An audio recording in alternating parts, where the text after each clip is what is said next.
Medina Munawwara के पास एक छोटा सा गांव था। वहां एक गरीब लेकिन नेक और परहेजगार किसान अब्दुल्लाह रहता था। उसके पास एक छोटा सा खेत था जिससे मुश्किल से घर का खर्च चलता। अब्दुल्लाह की सबसे बड़ी दौलत उसका ईमान और यकीन था। वह हर हाल में अल्लाह पर भरोसा करता और हमेशा शुक्र अदा करता। एक साल बारिश बिल्कुल नहीं हुई, खेत सूख गए, फसल बर्बाद हो गई। गांव के लोग परेशान हो गए। बहुत से लोग शिकायत करने लगे कि अल्लाह ने हमारी दुआ क्यों नहीं सुनी। मगर अब्दुल्लाह ने कहा, अल्लाह जो करता है बेहतर करता है, हम उसके हुक्म पर राजी हैं।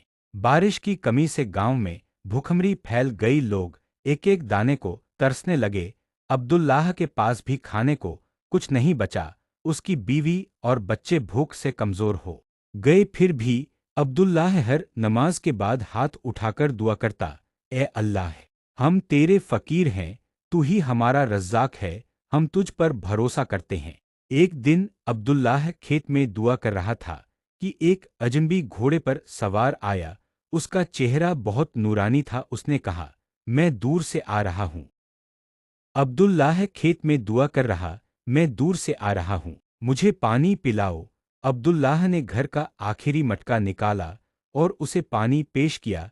अजनबी ने पानी पिया और मुस्कुराकर कहा, अल्लाह तुझे इसका बेहतरीन बदला दे। फिर उसने अपनी झोली से एक छोटा थैला निकाला और अब्दुल्लाह को दे दिया। जब अब्दुल्लाह ने थैला खोला तो उसमें सोने के सिक्के थे। अजनबी ने कहा, ये तेरे ईमान और यकीन का इनाम है, अल्लाह ने मुझे भेजा है कि मैं ये तुझे दूं। ये कहकर वो शख्स घोड़े पर सवार होकर गायब हो गया।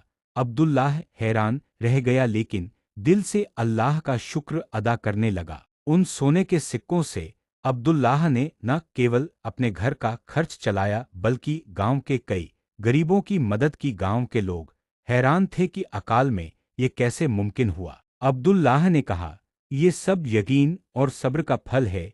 जो शख्स अल्लाह पर भरोसा करता है, अल्लाह उसके लिए ऐसे दरवाजे खोल देता है जहां से वो सोच भी नहीं सकता। ये वाकया गांव के लोगों के लिए ईमान की सबसे बड़ी मिसाल बन गया। सबने समझ लिया कि मुश्किल वक्त में भी अल्लाह पर भरोसा कभी कम नहीं करना चाहिए।